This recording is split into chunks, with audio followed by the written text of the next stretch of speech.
ॐ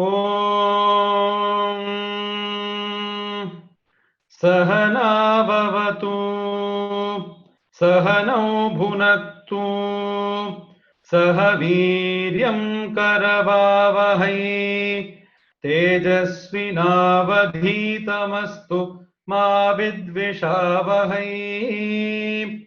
ॐ शान्ति शान्ति शान्तिः। Namaskaram to all and welcome to the next session of the Bharatiya Darshana Shastravali series. From today, we actually begin the lectures on Vedanta, the most awaited lectures of Vedanta.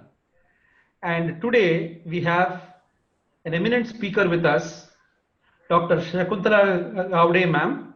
Ma'am, namaskaram and welcome to the Shastravali series. Namaskar.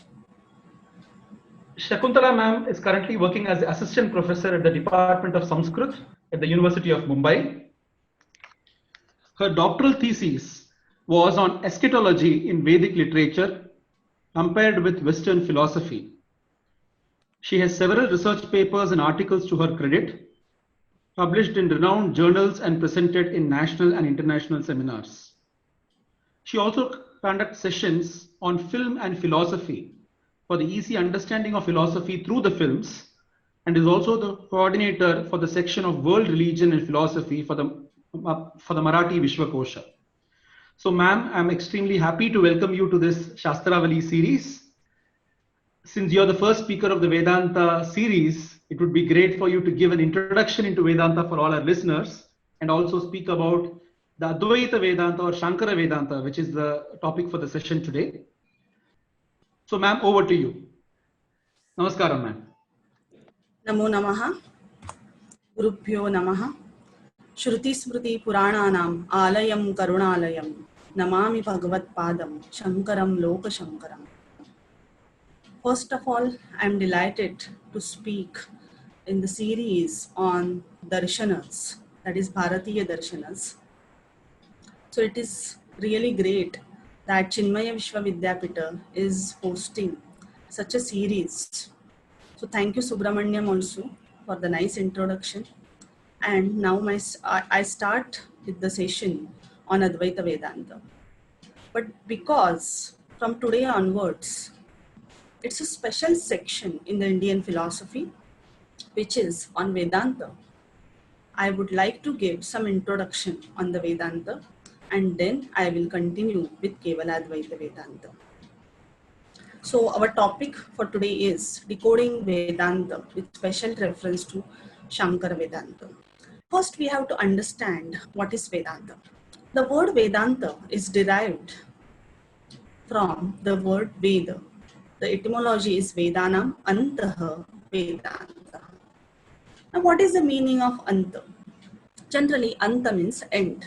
So, end is physical end, literally which comes at the end of something. So, if we see the Vedic literature, it can be divided in Samhita, Brahmanas, Aranyakas, and Upanishads. So, Upanishads literally come at the end of the Vedas. Now, there is another meaning of the word end. End is conclusion, or what comes to an end is generally the culmination of the previous portion. So this anta has two meanings. One is end and another is culmination or conclusion. So Upanishads are considered as the culmination of Vedic knowledge. We know that the meaning of Veda is revealed knowledge. Vida means to know. So Veda is knowledge, but its knowledge is not ordinary, but it's a revealed knowledge. It's seen by seers. So when we say that Upanishads come at the end of the Vedas, it is a part of Shruti. And these Upanishads are called as Vedanta in real sense. Now we have to understand that as we see Samhitas, Brahmanas, and then we come to Aranyakas and Upanishads, there is some difference which is taking place. In Samhitas, it consists of mantras, and in Brahmanas, there is Viniyoga of those mantras. They are explanatory treatises of those mantras, where particular mantra is to be utilized, what is the procedure of yajna, etc. So Samhitas and Brahmana, that is the previous portion of the Vedas, focus upon karma, rituals. So it is called as Karma Kanda. But when we come to Aranyakas, some change is taking place in the sense that Aranyakas are deliberating over internalizing of the yajna. They are more focusing on the inner principle. They are focusing on the inner meditation, and thus it paves the way for Upanishads. So when we come to Upanishads, it is generally called as Jnana Kanda, because Upanishads have taken different position. They are no more emphasizing the karmas to gain certain fruits, but whereas Upanishads are deliberating on different questions of philosophy, like who am I, koham, kutaha ayataha, from where I have come, where I will go after death, what I have to achieve. It's Varga, eternal. And so they have understood the temporary nature of the karmas, the yajna.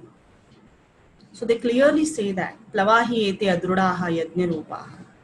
Yajna is like a broken boat which can hardly make one cross from the ocean of samsara. So if liberation is to be attained, then one has to resort to the knowledge. So Upanishads are considered as a Jnana Kanda, and Upanishads are in real sense are considered as Vedanta. But in later time, Vedanta has become really a broad term, a wide term, because Upanishads are revealed text. So they are esoteric in nature. They are not systematic treatises in the sense that written by someone from the start to end. But they are what we can say is that is free thinking on the nature of Brahman, the nature of Jiva, Atman, and the relation in them.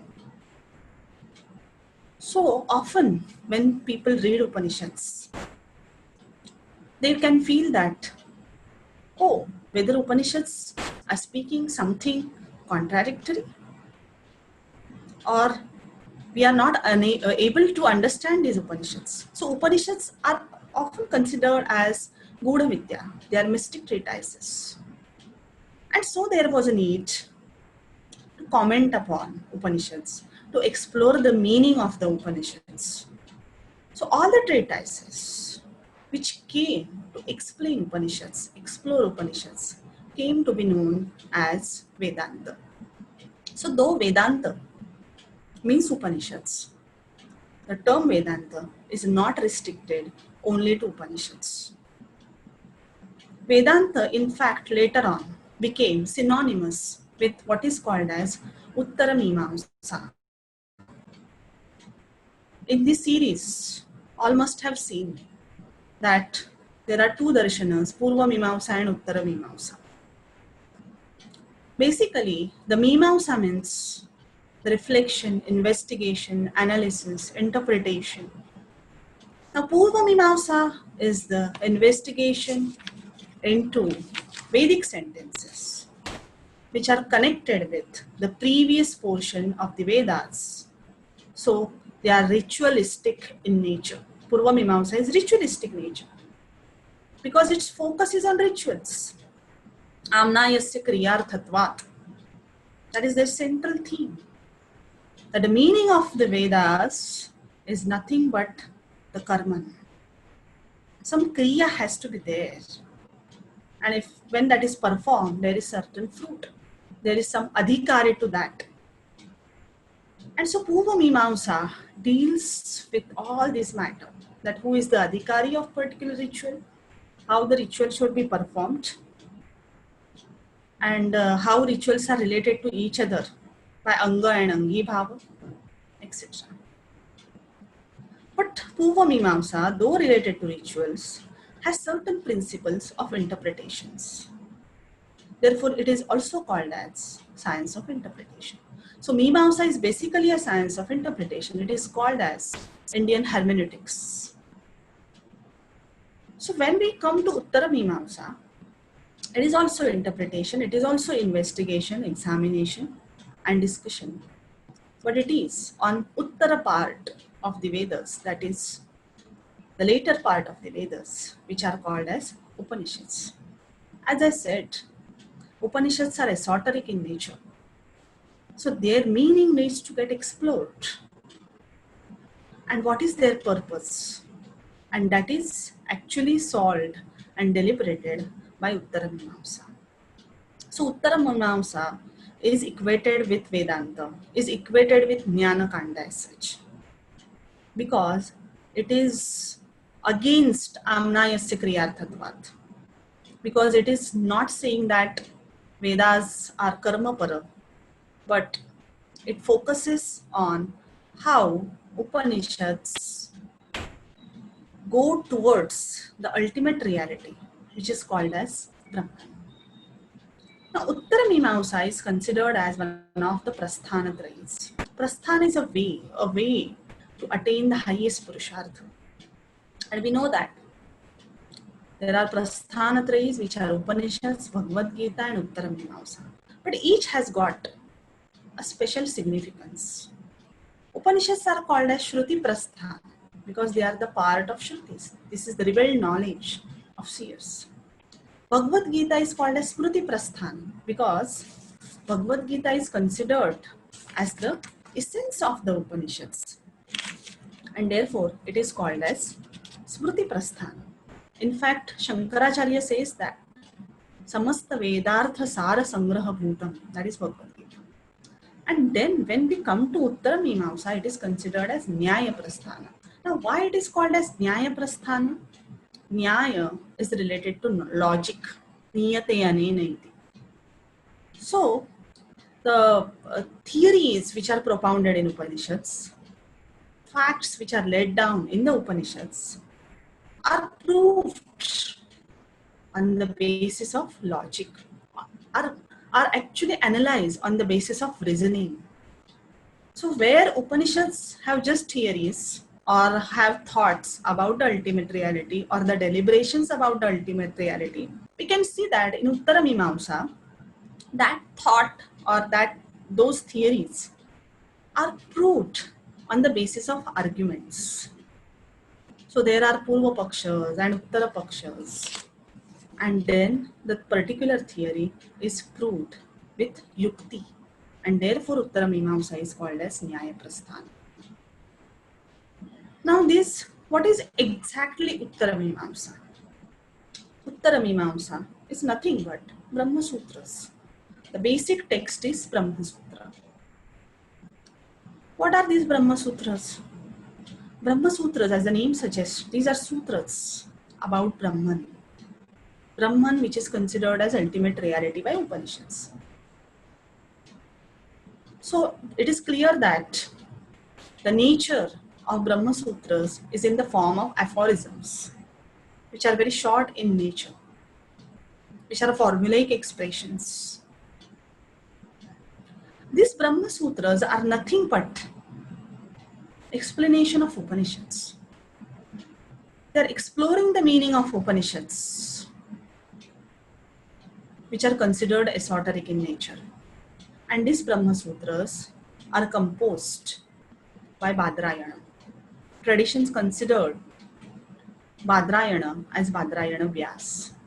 So Brahma Sutras were composed to systematize Upanishadic thoughts. One may say that Upanishads are contradictory to each other. They present self-contradictory thoughts. So came Brahma Sutra, which tried to systematize the thoughts of Upanishads on rational basis. It starts with the Sutra Athato Brahma Jignasa. We can see that in Purva Mimamsa, the sutras were starting with Athato Dharma Jitnyasa. So here the difference is clear. In Purva Mimamsa, Dharma Jitnyasa, that is Dharma was the goal, attaining Dharma. And that Dharma was Chodana Lakshano Dharmaha, Yagadireva Dharmaha, etc. But here the goal is Brahma Jitnyasa, to attain the knowledge about Brahman. In fact, attain the realization of Brahman. So it is referred, Brahma Sutras are referred by different names like Shariraka Mimamsa, Brahma Mimamsa, Vedanta Mimamsa, etc. Shariraka Mimamsa because it is related with the soul which is embodied. The Atman which lives in the body, that is Sharira. And it is the Mimamsa of that Atman. It is Brahma Mimamsa because it thinks about the ultimate reality Brahman. It is Vedanta Mimamsa because it is exegesis of the Upanishadic statements. And it is Uttara Mimamsa because it dwells on the later part of the Vedas. So Brahma Sutra consists of 555 aphorisms which are divided into four adhyayas, which are further divided into adhikaranas, different padas, etc. And 4 chapters are known by particular name. 4 adhyayas are known by particular name, that is Samanvaya, Avirodha, Sadhana, and Phala. Now, what is Samanvaya? Samanvaya is harmony. This adhyaya, the very purpose of this adhyaya is to establish harmony among the Upanishadic statements, that they establish only one reality, that is Brahman. There is no difference in that. It is not that some Upanishad is trying to establish the another principle as ultimate reality and some Upanishad as Brahman. So to establish complete harmony, that is Samanvaya. Then there is Avirodha Adhyaya. As the name suggests, to establish non-opposition. What kind of opposition is apparent? There can be 3 kinds of Virodha which is resolved in this particular Adhyaya. First is Paraspara Virodha, that is contradiction in Upanishadic passages. See, sometimes one Upanishad says, Sadeva Saumya Idam Agra Asit. Sat was only existed. And sometimes it is said, Asat Eva Asit. There was Sat or there was Asat. Sometimes Prana is considered as ultimate reality. Sometimes Manas is considered as ultimate reality, etc. So, one may feel that there are contradictions in Upanishads. So here, one purpose is to resolve the contradiction. Second is Smruti Virodha. There can be opposition in Upanishadic passages and other Smrutis, like Bhagavad Gita or any other. So is there a clash between these treatises? So no. How they propound ultimately same principle, that is resolved here. Then third is Yukti Virodha. Yukti Virodha means what? Again, one may feel that Upanishadic passages do not stand on reasoning. They are away from rationality. So here it is propounded that Upanishadic theories can be well proved on the basis of reasoning. So that is Avirodha Adhyaya. Third is Sadhana Adhyaya. In this, various sadhanas, various means of moksha are discussed, like Vairagya, Shravana, Manana, Nididhyasana. Various upasanas of the Upanishads are discussed here. That how the meaning of these upasanas can be realized, how they can bring knowledge, bhakti, dhyana, etc. That is a discussion here in Sadhana Adhyaya. And what is the superior? What is the direct means of liberation? That is also discussed. Then third is Phaladhyaya. Though moksha cannot be called fruit in literal sense, in the terminology of Karma Kanda. Still, if we considered liberation as fruit, then what is the nature of liberation? What happens in the state of liberation? What kind of liberation it is? What is Jivan Mukti? What is Krama Mukti? What is Videka Mukti? What happens to person's karmans when liberation is achieved? All this is discussed in Paladhyaya. Now, when Padrayana has composed these Brahma Sutras, definitely there were some predecessors, or there were some thoughts, stray thoughts, or there were some treatises regarding this subject. Because Badrayana mentions certain acharyas in his sutras, like Audulomi, Kashakursna, Ashmarathya, Badari, etc. He has resorted to viewpoints like Bheda Bheda, Vedavada, etc.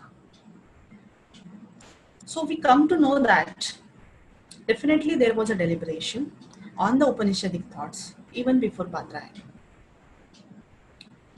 Now, because Brahma Sutras were in the form of sutras, Alpaksharam Asandigdham, Saravad Vishvato Mukham, they were again unintelligible for later people, for later scholars. Therefore, again there was a need to comment upon. So they were commented by many commentators like Shankaracharya, Bhaskaracharya, Yadava Prakash, Ramanuja, Keshava, Neelakantha, Madhva, Vallabha, etc. Of course, all the treatises are not available, or all the commentaries are not available, or some are not studied right now that we can see. The purpose of Brahma Sutras we have already seen in the form of the purpose of 4 adhyayas. One important purpose which is given here is again to refute the criticism of other darshanas, or to refute what is propounded by other darshanas, and to point out fallacies present in other darshanas. So Khandana Mandana is also a part of Brahma Sutras. So we can see the refutation of Sankhyas, Vaisheshikas, Nyaya, Yoga, etc. It is also there in the Brahma Sutras, which is later on elaborated more by commentators according to the need of their own system of philosophy as well. Now, as I was talking about the commentators, because of there are different commentaries on Brahma Sutras, there are different schools of Vedanta. So when Shankaracharya commented on Brahma Sutras, he commented on Brahma Sutras with the perspective of monism, with the perspective of absolute monism, and therefore it is called as Kevala Advaita. When Ramanujacharya commented upon Brahma Sutras, it was from the perspective of qualified monism, which is called as Vishishtadvaita. Madhvacharya school is known as Dvaitavada. Nimbasarkacharya school is known as Dvaitadvaita. And Vallabhacharya school is known as Shuddhadvaita. Now we can see that the Kevaladvaita is oldest among all these 5 schools of Vedanta. And the Shankaracharya's period is roughly known as 7th century. And all these acharyas came later, like Vishishtadvaita, Ramanujacharya's period is roughly in 10th, 11th century. Dvaita is also 12th, 13th century.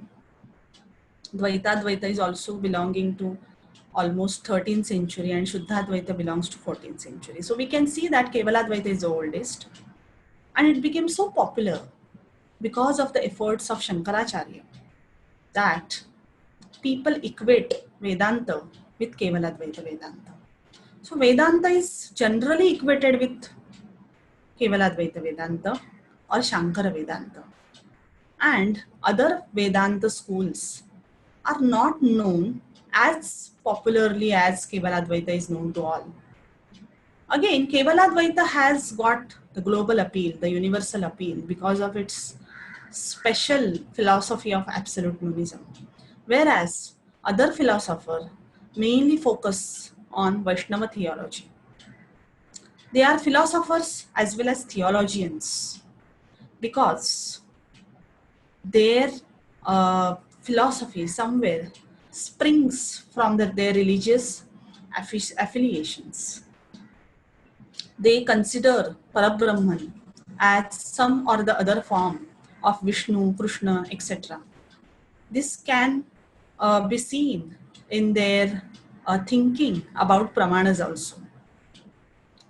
Shankara gives utmost importance to Shruti Pramana, and for him, Shruti is Upanishads. So if we are reading the Shankara Bhashya, Brahma Sutra Shankara Bhashya, we come across different references from the Upanishad, different quotes from the Shruti, that is Upanishads. But when we go to Puranas, or when we go to other Acharyas, yes, they are based on Upanishads, but they also differ somewhere in their authoritative text. Like we can see, Madhva refers to different Shrutis such as Bhallave Shruti, Kaundharavya Shruti, Bhagavad Purana he refers to, Ramanuja refers to Vishnu Purana, Vallabhacharya gives more importance to Bhagavata Purana, etc. So their focus was more on Saguna worship and to give more importance to Bhakti philosophy. So this is the drastic difference between Shankara Vedanta and the Vedanta of other schools. So now we come to Kevaladvaita Vedanta. As the name suggests, it is Kevala Advaita. Advaita means monism. Na Dvaita Advaita means there is no duality, there is no second. See, why it is called as Advaita basically?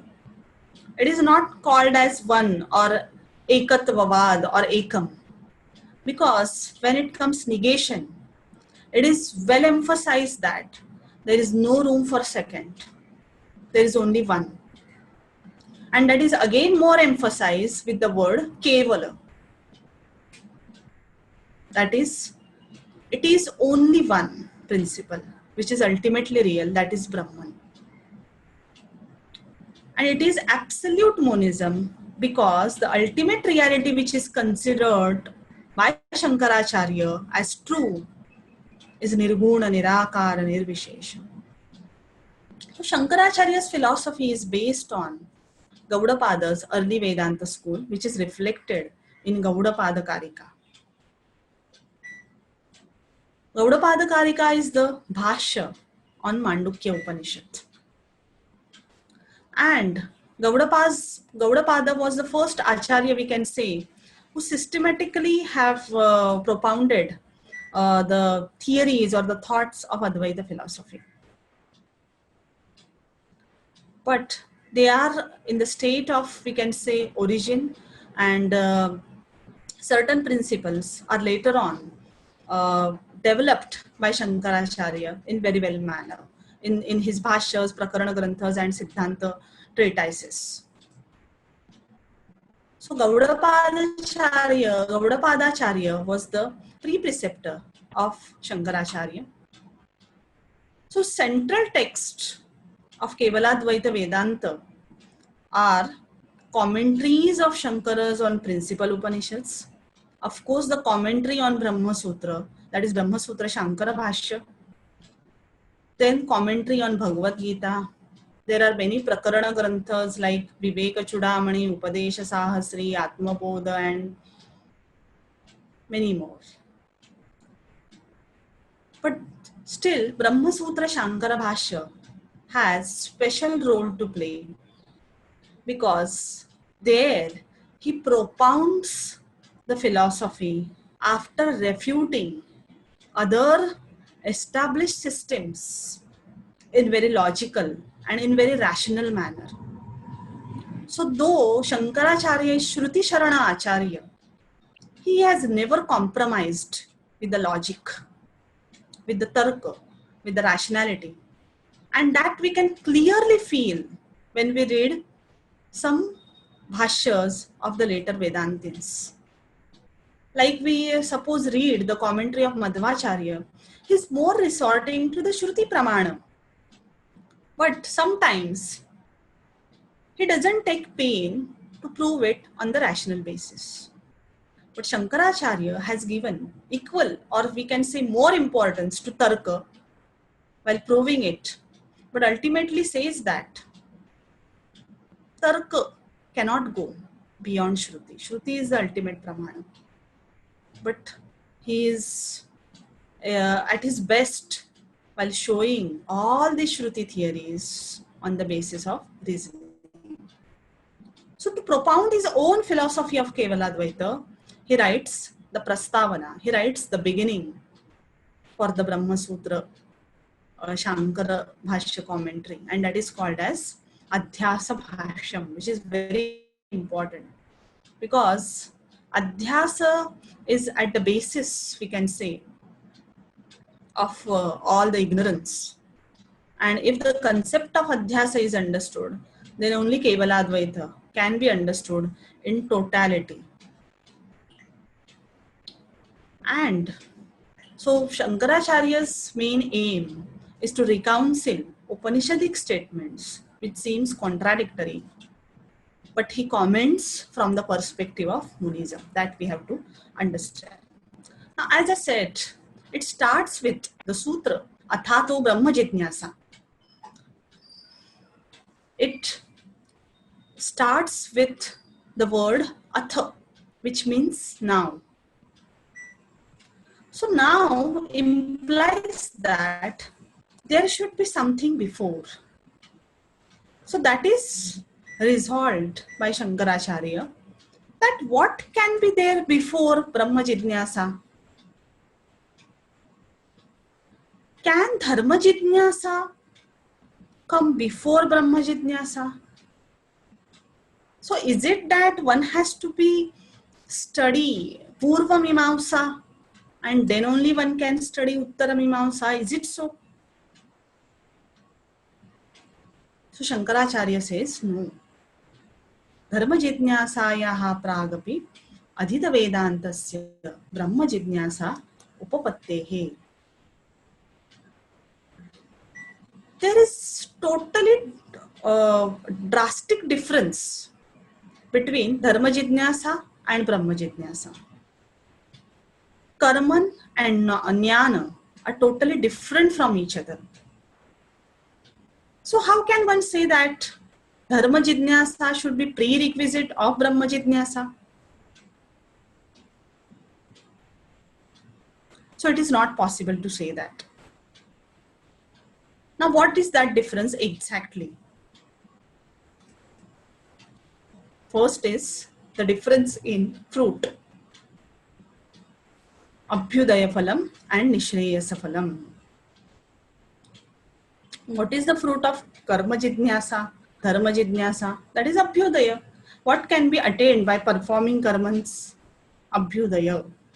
That is material prosperity. If one performs a particular yajna, then there is prosperity. Material prosperity means one gains certain fruits, which can come under Abhyudaya. But definitely Dharma Jitnyasa or any performance of rituals cannot assign the highest fruit, which is moksha. Whereas when we come to Brahma Jitnyasa, it gives the highest fruit, highest purushartha, which is called as moksha, which is called as Nishreyasa Phalam. So there is a drastic difference between two. The fruit is different, the goal is totally different. The second is Anusthana Antarapeksham. The karman, Dharma Jitnyasa is Anusthana Antarapeksham. It expects Anusthana. It expects some performance by someone.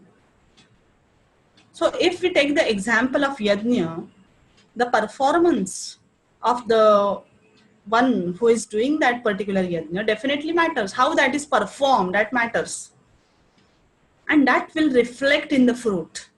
So if it is not performed perfectly in the prescribed manner, it will not be eligible for the assigned fruit. Whereas the fruit of Brahma Jitnyasa is not dependent on the particular Anusthana. Because there is no such prescription of rituals which is there. It is just the realization of Brahman which is important, realization of ultimate reality which is important for the sake of attaining liberation. Then, in case of Dharma Jidnyasa, Dharma is Bhavyaha. Bhavya means, Bhubhava means to become. It is to be realized, it is to be attained. In the sense that when something is performed, something is done, some ritual is performed, then it will be attained. Whereas in Brahma Jidnyasa, Bhutam cha Brahma, it is already existent. Now what is the difference we can see is, the fruit of Dharma Jidnyasa will be dependent on the karmans which are performed. Whereas Brahma is not going to change with respect to one's karmans, and therefore it is considered as Bhutam cha Brahma. It is already there. You do something or not, it is going to be there. Therefore it is said that Bhutam cha Brahma.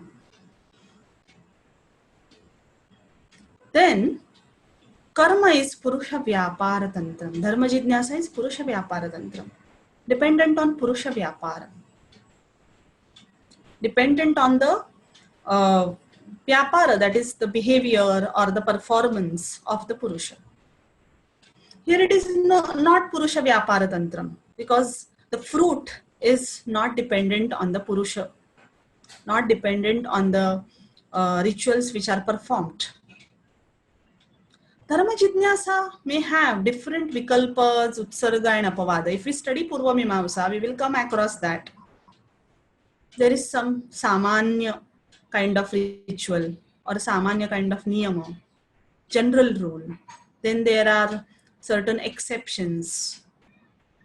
There are certain vikalpas also. You can do this, you cannot do this, or you can do this as well. And according to those options, there may be different fruits or something like that. But here in Brahma Jidnyasa, it is Vastu Tantram. Like in Dharma Jidnyasa, if there are many options and many exceptions, Brahma Jidnyasa, there is no room for that. It is not like Sthanuhu va Purushaha va ayam, but it is of the nature of Purusha eva. So from the distinct place, you can't say that whether it is Sthanu or Purusha, but when you are very near, you can say that, oh, this is the Purusha. So this kind of objective knowledge is there in Brahma Jidnyasa.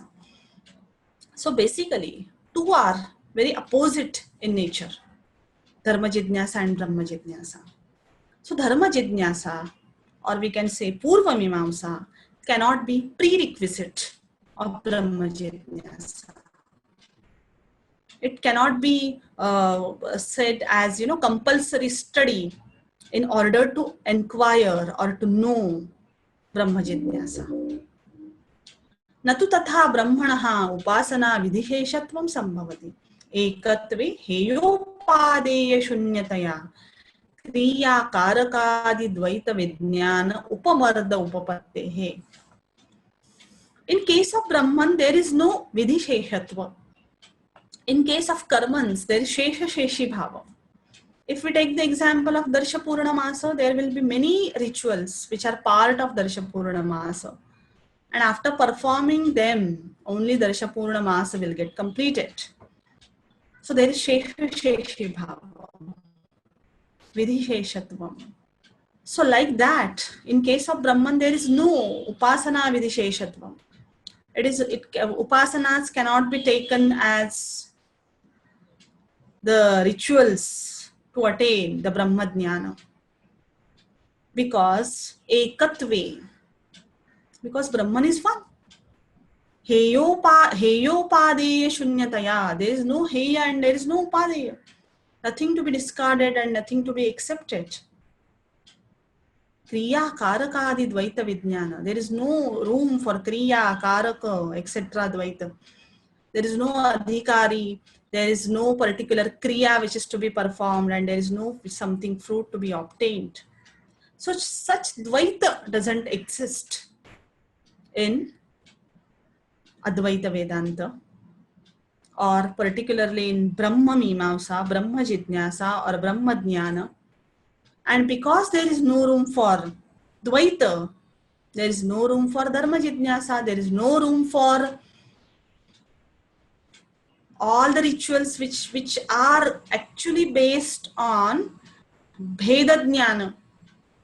And therefore Shankaracharya clearly says that Atha is not suggestive of Dharma Jidnyasa as a prerequisite to Brahma Jidnyasa. In fact, he says that Dharma Jidnyasayaha pragapi Adhita Vedantasya Brahma Jidnyasa Upapattehe. One can resort to Brahma Jidnyasa even before going through Dharma Jidnyasa. So, what is actually Brahma Jidnyasa? Brahma Jidnyasa is Brahmanaha Jidnyasa, Brahma Jidnyasa. Jidnyasa is the desiderative of the root Nya. So it is commented upon by Shankaracharya as Avagati Paryantam Jnanam. It is the Jidnyasa is not just the desire to know, but it is the desire to know till one gets the knowledge. That desire should last till one gets the knowledge. So it is an ardent desire to know about Brahman. And how to know Brahman? Jnanena hi pramanena avagantum ishtam Brahma. It can be known only through jnana pramana, only by knowledge, not by karmans. Even if you are well conversant and well versed in Purva Mimamsa, Dharma Jidnyasa, Dharma Mimamsa, there is no possibility that you will get the knowledge about Brahman. Brahma avagatir hi purushartha. Brahma Jnana itself is the purushartha. And how that is possible? Nishesha samsara bija avidya anartha nibarhanat. Only by uprooting ignorance, that is avidya. So here itself the purpose is very clear, that Brahma Jnana can be attained only by knowledge and not by karma. So Shankaracharya again and again in different sutras shows the difference between karma and Brahma, Dharma Jidnyasa and Brahma Jidnyasa, and shows that Dharma Jidnyasa is not required at all for knowledge of Brahman. In fact, both have different purposes to serve and both are of different nature. The fruit of Dharma Jidnyasa is perishable in nature, it is temporary in nature, it can be ultimately Svarga. But the fruit of Brahma Jidnyasa is the moksha, which is eternal in nature. Then what is the prerequisite of Brahma Jidnyasa? It is considered as sadhana chatushtaya. Nitya nitya vastu viveka, iha mutrartha falopabhoga viraga, shamadamadi sadhana sampat, and mumukshutvam. So what is nitya nitya vastu viveka? It is viveka. Viveka means discrimination. It is basically discriminative intellect. The quality of the intellect which can discriminate between nitya and anitya things, between eternal and non-eternal things, can understand the difference between Atman and Anatman things, can understand the difference between Jagat and Brahman, can understand the difference between Satya and Mithya. So one who has got such discriminative intellect, which can differentiate between Nitya and Anitya, as said in Kathopanishad, one who can discriminate between Shreyas and Preyas, go to that Pada. That is eternal goal of liberation. That is Nitya Nitya Vastu Viveka. Then there is Iha Mutrartha Falopabhoga Viraga. Vairagya. Vairagya is the first sadhana to go towards liberation. Because if there is attachment towards all worldly thing, how there will be Brahma Jidnyasa? There will be no longing to attain Brahman. There will be no longing to attain moksha. It is only when there is extreme detachment towards objects existing here and the other world. Iha nama ihaloke. Amutra nama paraloke. So the objects of enjoyment which are existent in this world as well as in the other world. So sometimes there is a detachment towards the objects of this world, but people are more hankering towards the pleasures of heavenly worlds like Swarga. So suppose someone is hankering for Swarga, one should get Swarga after death, then that cannot be called as Vairagya. So there should be complete Vairagya, complete detachment about the Ihaloka and Paraloka. Then there is Shamadamadi Sadhana Sampat. These are the sixfold means. Shama. Shama is Indriya Shamaha. In the sense, all sense organs should get pacified.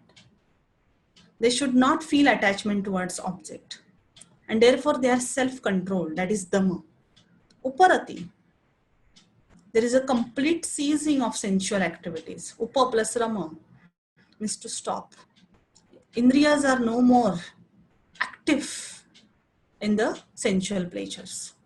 Titiksha, it is forbearance. Shamadamadi dvandveshu, sukha dukkhadi dvandveshu sahishuta. It is the forbearance in the dualism, in the dualistic tendencies of the world, like sukha dukkha, shita ushna, etc. Then there is samadhana, satisfaction. It can come only when there is detachment. Otherwise, there will be constant hankering for the material objects. Then there is shraddha, faith. Gurupadishta Vedanta Vakyeshu Shraddha. When gaining the knowledge, because this is the beginning. When one is gaining the knowledge about Brahman, first one should have faith over the Guru. Whatever Guru is saying is true. That is Shravana with Shraddha. And then there will be Manana and Nididhyasana. And the fourth is Mukshitvam, the desire of getting liberated, ardent desire to get liberated from the wheel of birth and death. So these are considered as a sadhana chatushtaya of Shankara Vedanta or Kevaladvaita Vedanta, which Shankaracharya elaborates, notes with the arguments in the first sutra, Athato Brahma Jidnyasa. So Dharma Jidnyasa is not a prerequisite, Purva Mimamsa is not a prerequisite of Uttara Mimamsa, he says. But Sadhana Chatushta is required in order to gain the knowledge about Brahman. Now what is then Brahman? We have learned the word Brahma Jidnyasa and we have understood the meaning of Jidnyasa. So what is Brahman? So immediately comes the second sutra, that is Janmadyasya Yataha, to state the Brahma Lakshana, to state the nature of Brahman. So there are statements in the Upanishads, Yato va imani bhutani jayante yena jatani jivanti yat prayanti abhisamvishanti tad Brahma Jidnyasasva. From that Brahman beings have been born, and from that it sustained, they sustain, and again they merge into that particular principle, and that is called as Brahman. So here Brahman is known as the cause. So in the sutra it is said that Janmadyasya Yataha, Janmadi Asya Yataha. So Yataha denotes the cause, because Brahman is considered as the source. Now what is Janmadi? From Janmadi, Janma, Sthiti and Laya are denoted. Three things are denoted: creation, sustenance and dissolution. So the creation, sustenance and dissolution proceeds from only the single source, which is considered as Brahman. And therefore, Brahman is considered as the cause. अस्ति जगतः नाम रूपाभ्यां व्याकृतस्य अनेक कर्तृ भोक्तृ संयुक्तस्य प्रतिनियत देश काल निमित्त क्रिया फलाश्रयस्य मनसापि अचिन्त्य रचना रूपस्य जन्म स्थिति भंगम यतः सर्वज्ञात् सर्वशक्तेः कारणात् भवति तद् ब्रह्म. This is वाक्य शेष. Because Sutra just says Janmadhyasya Yataha. And Shankaracharya elaborates that Asya means what? Jagat. It is denoted by the pronoun Asya, because Jagat is in front of us. We can see it by Pratyaksha. It is ever getting modified and it has Nama and Rupa, different names and forms. There are different Bhoktas and Kartas, means different doers and enjoyers. There are different fruits associated with different karmans related to space, time. And we can't understand the system of this Jagat because it is so complex. But this comes from Sarvajnat, Sarvashaktehe, Karanat, Bhavati, Tad Brahma. So such a complex world is caused by that principle, which is Brahman, and therefore Brahman is superior. So here, first of all, we know Brahman by its Tatastha Lakshana, that it is Karana Brahma, it is the cause. Or it is explained in the third sutra, Shastra Yonitvat. Now what is Shastra Yonitvat? Mahatah Rugvedadehe Shastrasya Aneka Vidyasthana Upabruhitasya Pradipavat Sarvarthavat Jyotinaha Sarvatnya Kalpasya Yonihi Karanam Brahma. Shastra, all scriptures like Ruveda, etc., which are considered as the essence of all knowledge, which are like a lamp, their cause is also Brahman. So whatever we considered as the ultimate authority, for example, Vedas, Rigveda, Dehe, Rigveda, etc., Shastras are considered as ultimate reality, ultimate authority. But they are also caused by Brahman. So Brahman is superior. Brahman is Sarvajna. So this is one way to understand this sutra. And another is Rigveda Adi Shastram Yonihi Karanam Pramanam Asya Brahmanaha. That Rigveda Adi Shastram, all these Shastras are Karanam. Means what? Shastras are only Pramanam to know the Brahman. Brahma Katham Adhigamyate. Shastrena Adhigamyate. It may not be known by Anumana, etc. Pramanas, Tarka, etc. Pramanas. It cannot be known by Indriyas, Manas and Buddhi, etc. But first of all, it can be known by Shastras, because Shastras are revelations of the seers. And they are the valid proofs to know what is Brahman. So Shastra Yonitvad is dissolved in two ways. Shastranam Yonihi and Shastram Yonihi. Yes. So this was about, here Brahma was understood as Karanam. Shankaracharya understand Brahman in two ways. Apara Brahma and Para Brahma. Now naturally, there can be a question, how there can be two types of Brahman. If Brahman is ultimate reality, Brahman is Akhanda, Sarvajna, Sarva Shaktimat, how there can be two types? See, there are no two types in reality. Apara Brahman is just in order to go towards the Para Brahman, that is ultimate reality. It is a way which is given by Shankaracharya. So Apara Brahman is always known by the term lower Brahman or Saguna Brahman or the concept of Ishvara. Because somewhere, even the concept of Ishvara, in the sense of Saguna Ishvara or the creator Ishvara or the governor of the world, is limited by certain upadhis. Because these are all upadhis, that is creator, etc. and certain gunas are also actually the limiting adjuncts. So when we understand Brahman as a cause of something, it is just the tatastha lakshana of the Brahman.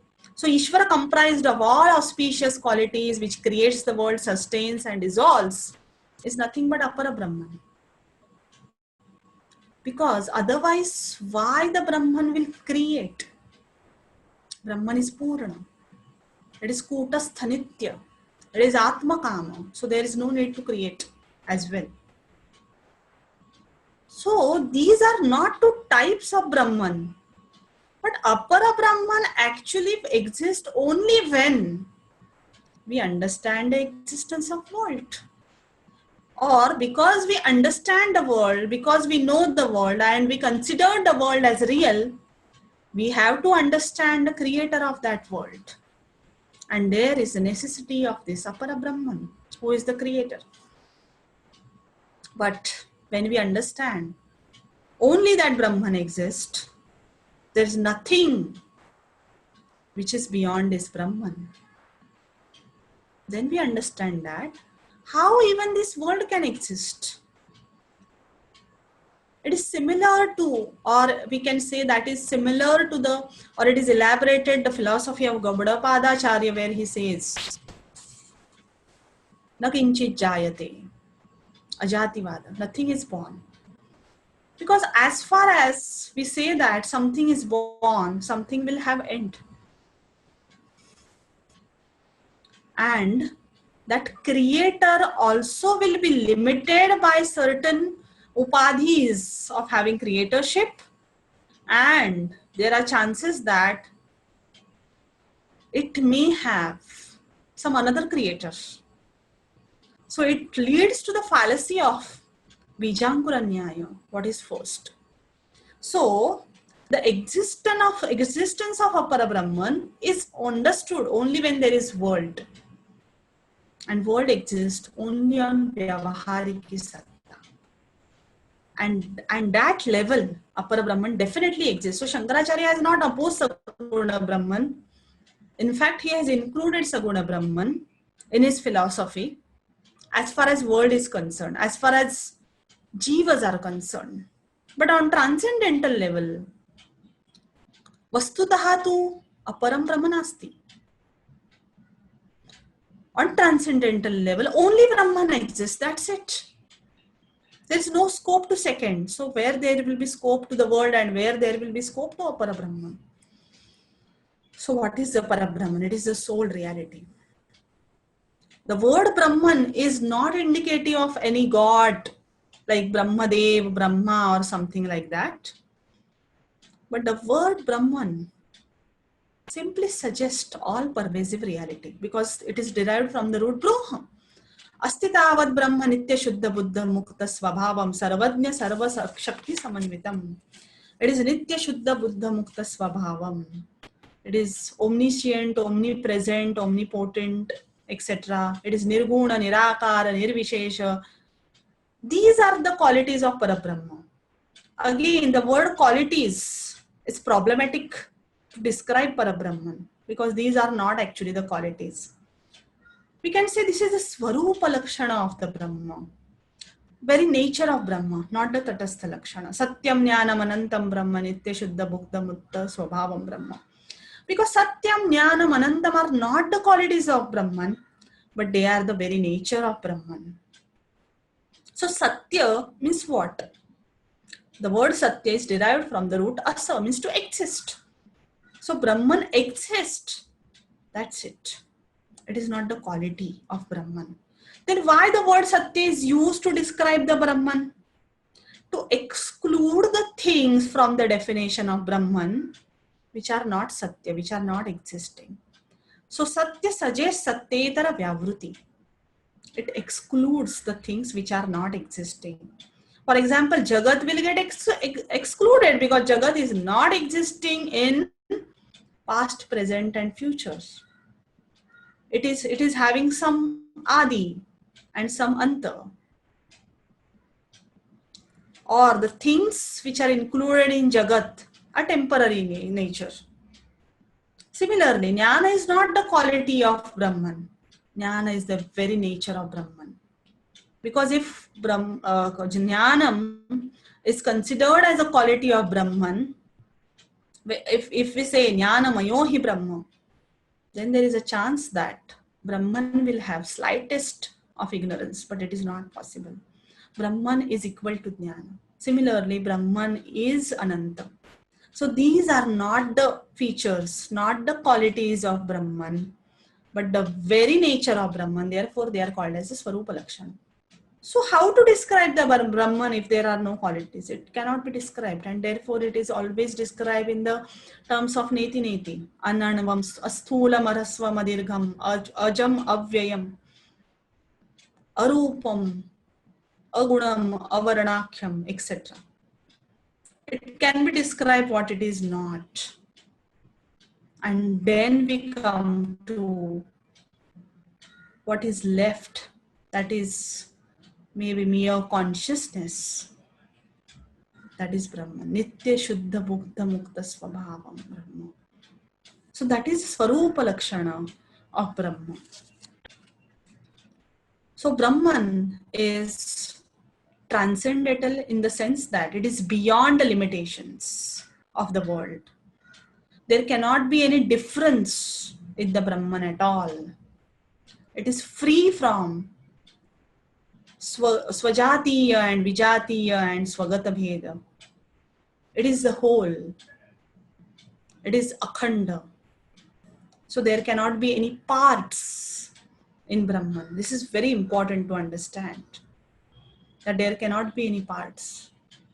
So we cannot say that Jiva is the Ansha of Brahman. Here Shankaracharya's role is very important, because Jiva is not the part of that Brahman, because Brahman cannot be divided at all. Therefore we know that the very essence of Kevaladvaita philosophy is Jivo Brahmaiva Naparaha. Brahma Satyam Jagan Mithya Jivo Brahmaiva Naparaha. Brahman is Jiva.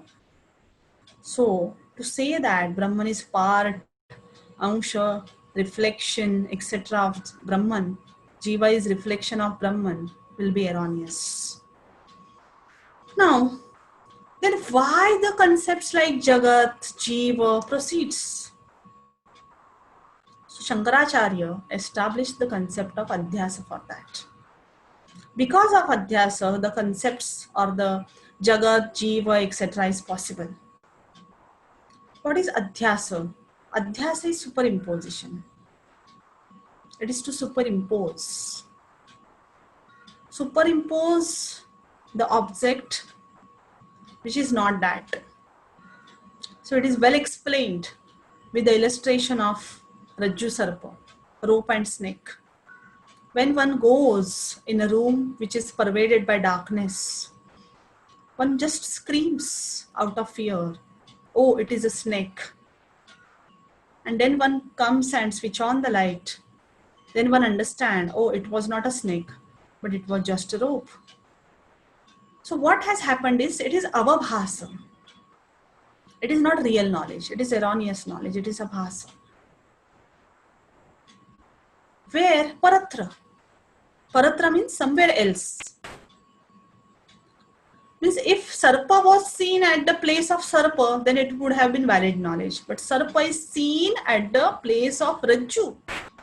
And therefore it is said that Paratra, somewhere else. Smruti Rupaha. Sarpa is Smruti Rupa. That person has seen snake somewhere. He remembered, but not on the place of snake, but on the place of rope. So Smruti Rupaha Sarpaha Paratra Nama Rajvau Drushyate. Tad Adhyasa. This is Adhyasa. So what happens is, Jiva, Jagat, okay, plurality of Jivas, and multifarious Jagat, it's seen or superimposed on the Brahman. And therefore we see what is not the reality. Because there is darkness, the darkness of ignorance. And so Adhyasa is discussed at length. I will not go into those details, but it is called as Atasmin Tad Buddhi, means abuddhi, means the understanding which is not real, or it is called as avidya. And this adhyasa is naisargikaha, loka vyavahara, it is said by Shankaracharya. It is naturally proceeding in the vyavahara. We can't put aside adhyasa and behave or work in this particular world, because our pramana prameya vyavaharaha, shastra vyavaharaha is all dependent on adhyasa. All the shastra vyavahara, if we take the example of Vaidika karmans, like there is a concept of adhikari, there are different adhikarins based on varnashrama. So there is a bheda jnana, and this bheda jnana is dependent on adhyasa. So all pramana prameya vyavahara also, something is to be known with the means, that is pramana, and the knower is pramatru. So all this dualism, all these differences are based on adhyas. So by that our laukika vyavahara proceeds. It is generally of 4 types. It is bahya dharmadhyasaha, deha dharmadhyasaha, indriya dharmadhyasaha, and antakarana dharmadhyasaha. So bahya dharmadhyasaha is putra bharyadishu sakaleshu vikaleshu ahameva sakalo vikalo va iti. When one's wife or son is not feeling well, then one feels that I am not feeling well. So it is superimposing the external qualities on the self. Deha dharmadhyasaha, sthuloham, krushoham. Like body is actually fat or thin, but we say I am thin or I am fat. Then indriya dharmadhyasaha, mukaha aham, kanaha aham, badhiraha aham. When actually there is a fault in indriyas, but we take it as a fault in the self. Then there is antakarana dharmadhyasaha. We considered manas buddhi as a self. When we are happy, we say that I am happy, but actually the mind is happy or sad. Then we say I am intellectual, or I am very sankalpavanaham, vikalpavanaham. All these are actually dharmas of antakarana, and these are superimposed on the self. So there is complete identification between Atman and Anatman. It is mithunikaranam. Okay, it is a confusion between Atman and Anatman, and so adhyasa proceeds because of ignorance, and therefore there are concepts like Jiva and Jagat. So adhyasa is possible due to avidya or maya. Maya is actually deserves a special mention in Shankaracharya's philosophy, because the way maya is understood by Shankaracharya is definitely a novel and unique one. Later Vedantins do not understand the concept of maya in a way Shankaracharya has understood. In fact, they refute the concept of maya the way Shankaracharya has understood. Okay. Without maya, Shankaracharya's philosophy cannot be explained at all. What is maya? Ya ma, sa maya. Which actually simply doesn't exist, is actually maya. It is anadi and santa. It is beginningless but have an end. When there is Brahma Jnana, it will end. It has twofold nature. Avarana kari vividha vichitra vikshepa kari. It covers the truth and then it projects different objects. So first it covers the Brahman, and on that place we see different multifarious objects. So we just see Jagat. So what happens as an effect is we see different objects of the world, but we are unable to know the truth, that is Brahman, and it is because of Maya. It is also called as avidya, that is ignorance. It is simply ignorance, but it is considered as a Shakti because it has potency to create different objects. But whether it exists or doesn't exist, because if it is Sat, then it will be ever existent and it cannot be destroyed at all, even by Brahmajnana. And if it is Asat, then how it will create? Because the thing which is Asat cannot have the quality of creation, cannot have a potency to create. So Advaita Vedanta consider Maya as anirvachaniya. Sat Sadbhyam anirvachaniya Maya. It is falls in the category of Anirvachana. It cannot be explained whether it is Sat or Asat. It is beyond Sat and Asat. It is a different category. Jiva and Jagat are the products of Maya. Therefore, we understand Jiva and Jagat. Though ultimate reality is only one, that is Brahman. So Maya is at the root of Adhyasa or Adhyaropa, which is called as superimposition. So the purpose of Kevaladvaita Vedanta, Vedanta Shastra, is Avidya Nibarhana, the destruction of this ignorance. Okay. Now, there are two products of Maya we have seen, Jiva and Jagat. So what is Jiva? Jiva is the embodied soul. It is Maya Upadhi Saitaha Jivaha, Atma Jivaha. Atman, which is limited by body, mind, senses, etc., is called as Jiva. So Jiva is actually one because there is only one Atman, which is nothing but Brahman. But why there is plurality of Jiva which is experienced? It is because of Maya, because of ignorance. It is well explained with the Ghatakasha Mahadakasha Nyaya. Just as Akasha is one. But because of different limiting adjuncts, we feel that this is Ghatakasha, this is Patakasha, this is the space which is covered by this particular pot, this is the space which is covered by this particular pata. But actually the Akasha is one. Space cannot be divided at all. Similarly, Brahman cannot get divided, Atman cannot get divided.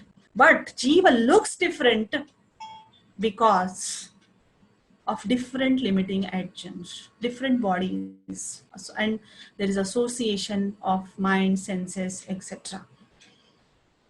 It is nicely explained with the verse from the Shatashloki.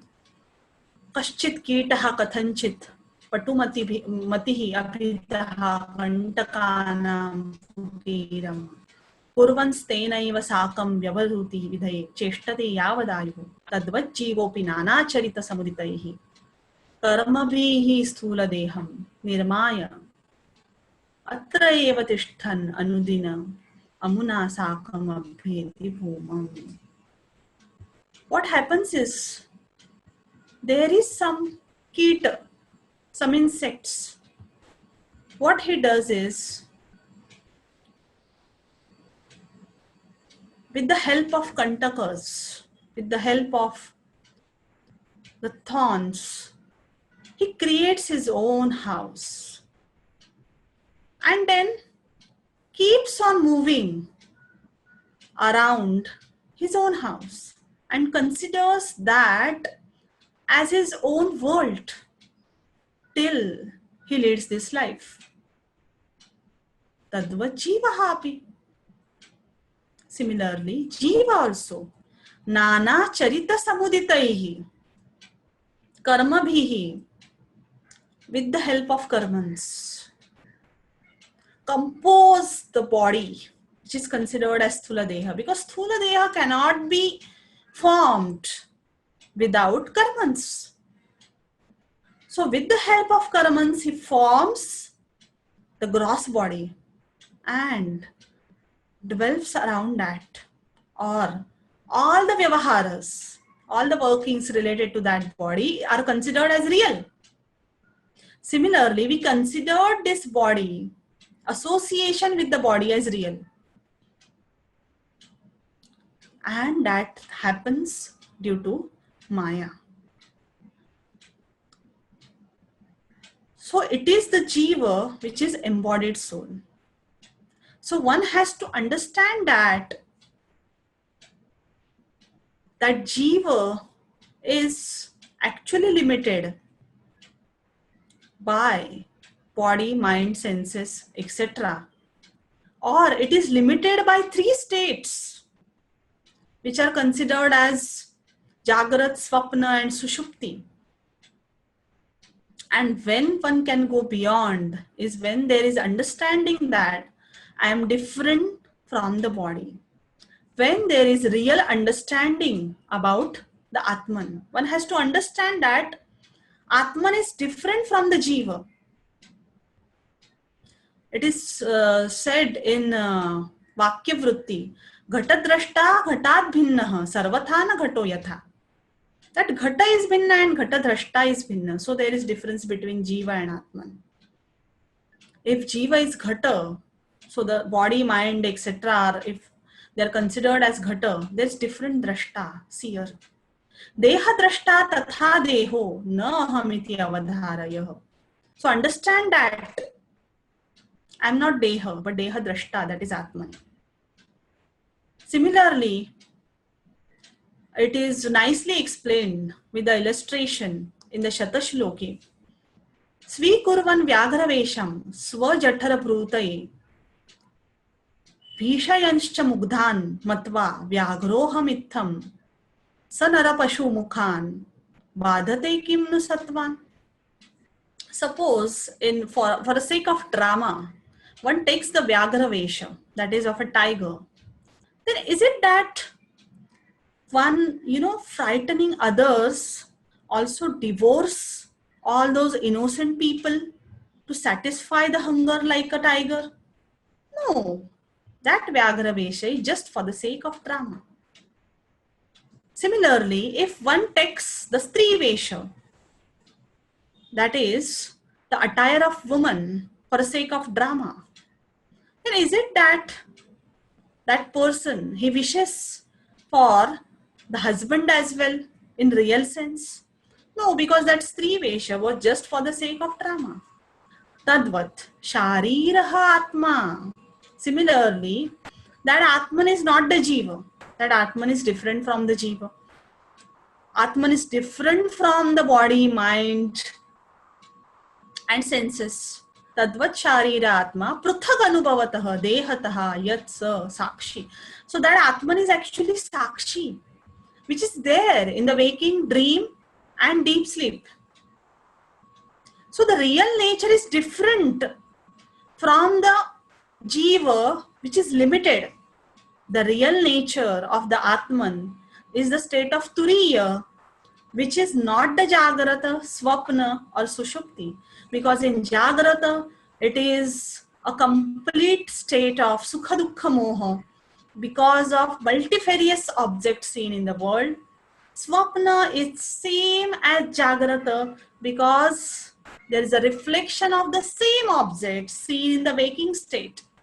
And deep sleep is the state of ignorance. So though there is a bliss for temporary time, it is not complete cessation from the sorrows, pains, and sufferings of the world. So the Atman is existent in these three states, but it is a witness.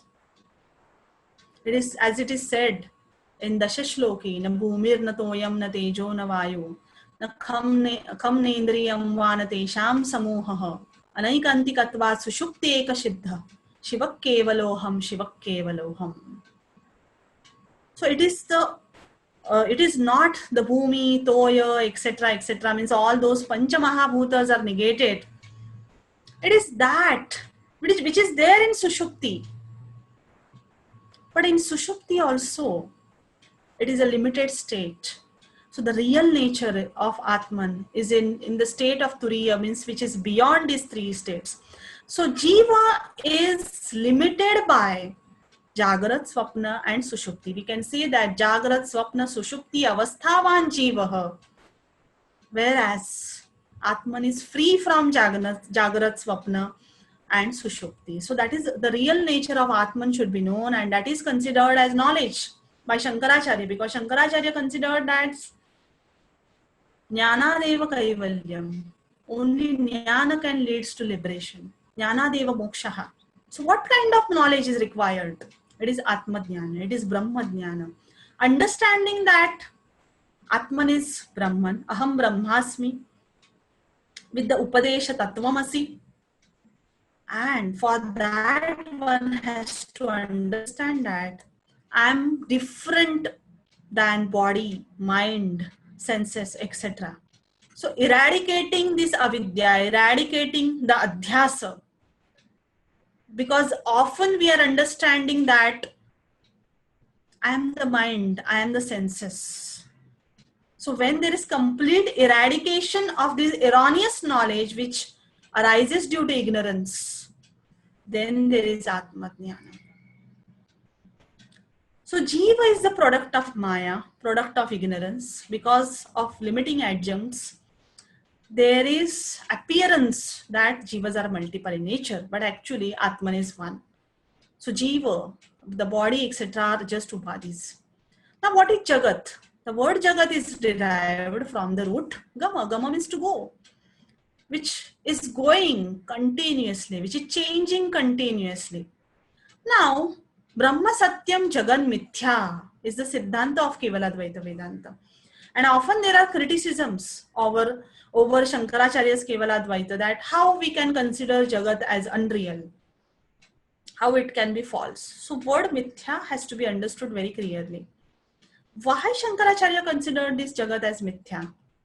Because all the objects of the world are temporary, anitya. So whatever is anitya is mithya, that is false, cannot be called as existent, cannot be called as sat. Yadyat anityam tat asat, and therefore Jagat is asat, non-existent.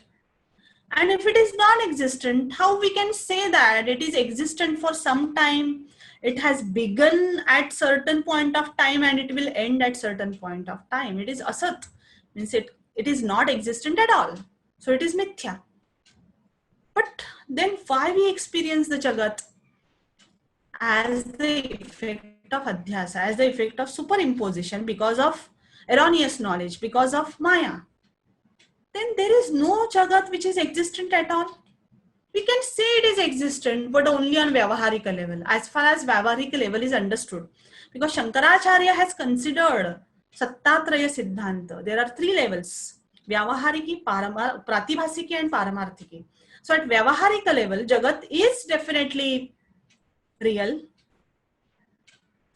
In Pratibhasiki Satta, all the dream objects which we see are real, only for that dream. But when we are awake from the dream, there are no such objects. But in Paramarthiki level, only Brahman is real. Why? Because the objects existing on the Vyavaharika level, in the Vyavaharika level or the Pratibhasika level, gets badhita after certain point of time, or when the real knowledge dawns. So their existence cannot be considered as eternal, and therefore they are considered as false, non-existent, mithya, as far as Paramarthiki Satta is understood. And therefore Shankaracharya has resorted to Vivartavada. So when we understand Brahma as Karana, it is not Karana in real sense. He is not coming into, or cannot be caught into any fallacy as such. Because whenever there is any Karana and it gives rise to effect, Karana is changed. It goes to modification. Like for example, milk getting changed into curd, that is the parinama. Because once there is curd, we cannot get milk again.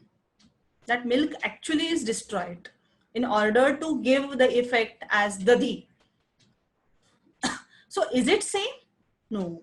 Shankaracharya rejects Parinamavada.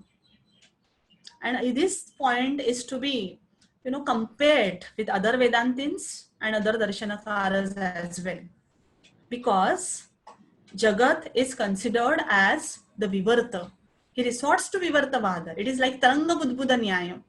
When there is a water, there are many things like Taranga. There are waves, there are Budbuda bubbles, etc.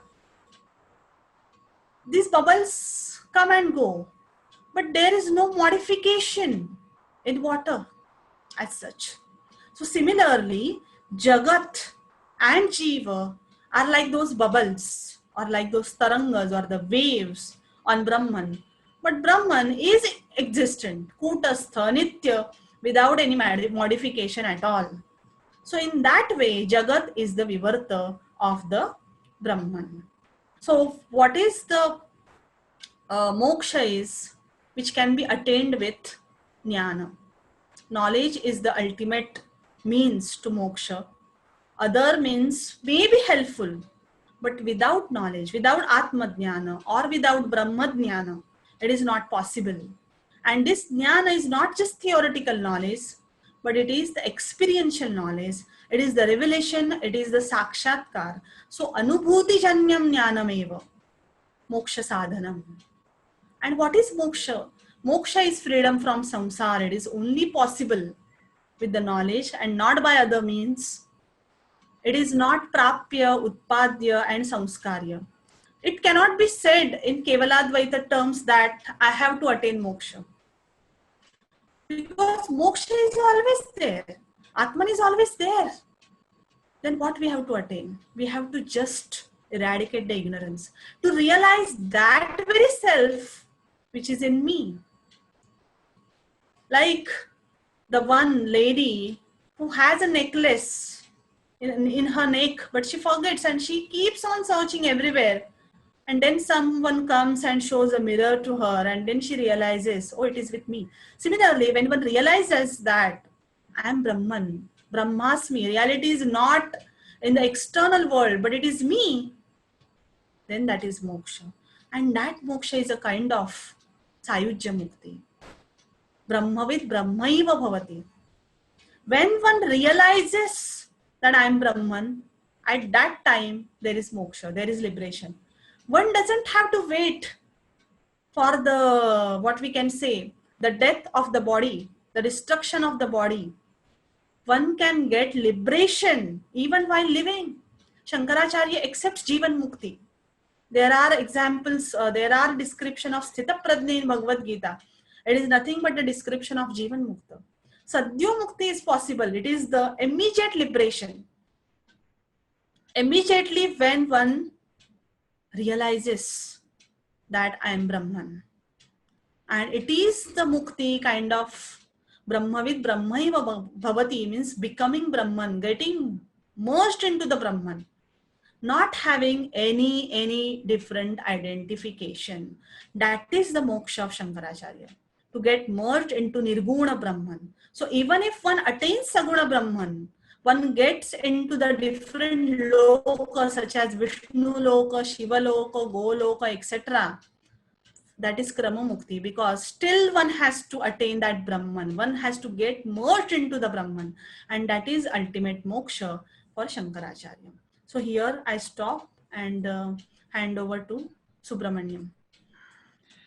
Ma'am, it was a fantastic exposition, I must say, and especially given the challenge that introducing Vedanta, introducing the 5 schools of Vedanta, and introducing Shankara Vedanta all in a span of 90 minutes is definitely a challenge. And ma'am, I think you've done a great job in terms of exposing, and I think I can see from all the comments there are so many questions people have, but unfortunately we will not be able to address all of them. We will definitely refer to you later on. But I would still like to maybe take up 2 questions or so. At least because there are so many questions that have been asked, a few interesting questions that have come up. The first question someone has asked is, how do you differentiate between Maya and Avidya? See, Maya and Avidya, though the 2 words are different, there is no real difference as such. But sometimes Maya is understood on the cosmic level, that we can see Jagat because of Maya, because Maya covers the real truth, that is Brahman. And Avidya is sometimes considered at the individual level, that the embodied state is attained due to one's own ignorance, and that is called as Avidya. But again, sometimes they are used in the sense of synonymous as well. Right. Ma'am, someone has asked, when we defined Adhyasa, we said Paratra Purva Drishta Avabhasaha. So they say, when we are saying Paratra Purva Drishta, does it mean that Jagat is existing somewhere else and we are trying to superimpose the Jagat? Yeah, it exists on Vyavaharika level if we are calling, if we are deliberating on its existence, but not in real sense, because whatever is in our remembrance may not be always real. So its existence is temporary, and that Jagat is superimposed. See, Adhyasa not only means that something is remembered on some other place, but it is also the confusion between two things. So it is Satyanruta Mithunikarana. It is the mixing of what is truth and what is not the truth. So therefore, that Viveka has to be there to understand what is real and what is unreal. Right, ma'am. Right. Ma'am, someone has asked in terms of what are the books that could be read in terms to understand the Shankara Vedanta better. What would be the books you would suggest? They've asked. To understand Shankara Vedanta, there are actually many books, but to start with, there can be books on Indian philosophy, I will suggest. To get the basic understanding, there are books on Indian philosophy by Radhakrishnan, by Hiriyanna, and one can start with Prakarana Granthas actually. One can read Viveka Chudamani, Atma Bodha. So these Prakarana Granthas give the philosophy of Shankaracharya in very simple manner with the help of illustrations, and that is very easy to understand. And then one actually should read Bhashya Grantha, that is Shankara Bhashya. Without studying Prakarana Granthas, it may be, very difficult to understand those arguments. So I think starting with these Prakarana Granthas is definitely helpful. Right. Ma'am, the last question, they've asked, what is the role of bhakti in Shankara Vedanta? Yeah. So it is always again a debatable question whether there is a room for bhakti in Shankara Vedanta. So definitely there is, because at initial level, when we considered Saguna Brahma, there is definitely scope to bhakti. Shankaracharya has composed beautiful stotras which call for bhakti, which described different qualities of Brahman on which we can meditate. So with the bhakti, definitely we can attain Saguna Brahman. But Shankaracharya says that this is not the ultimate goal. Because with the help of Saguna Brahma, one can attain Salokya, Samipya and Sarupya kind of mukti. One can go to the realm of particular God, serve that God and attain the form similar to God with the bhakti. But ultimately, knowledge has to be there. If there is no realization of Brahman, then there cannot be ultimate moksha. And this is the point where other Vedantins differs, that all participants will realize when they will attain other sessions. Right, right. Ma'am, I must say a fantastic session again. I must just re-emphasize, and I thank from the perspective from on behalf of everyone for this beautiful session, ma'am. I would now request Mahulikar ma'am to speak a few words before we end the Thank you, session. Shakuntala. I know it was very difficult task. It was something like Gagar mein Sagar Samana. It was too much of Shankara Vedanta along with the general introduction of Vedanta. But you did a wonderful job. Thank you on behalf of Chinmay Vishwavidyapith. And I would like to suggest to the participants that during the Shankaracharya Jayanti Utsava, Indic Academy had celebrated 1 month, of Shankara's this Jayanti Utsava. And Shakuntala has given a lecture there. I have given a talk. Subramanyam has given a talk. Our Tulsi ji has given a talk. So I would like the participants to visit Indic Academy and or search on YouTube on our names, and you will come across the audio videos of that. That is number one. Then secondly, I was just remembering when Shakuntala was giving a brief introduction about the Brahma Sutras. Last year, while I was in US, in California, I had given a 1-hour talk on Brahma Sutra structure and all the adhyayas and all that. That audio link is there. So maybe we'll ask our IT team to circulate it to all the participants who have registered for this Bharatiya Darshana Shastravali. Over to Subramanyam to close with a Shanti Mantra.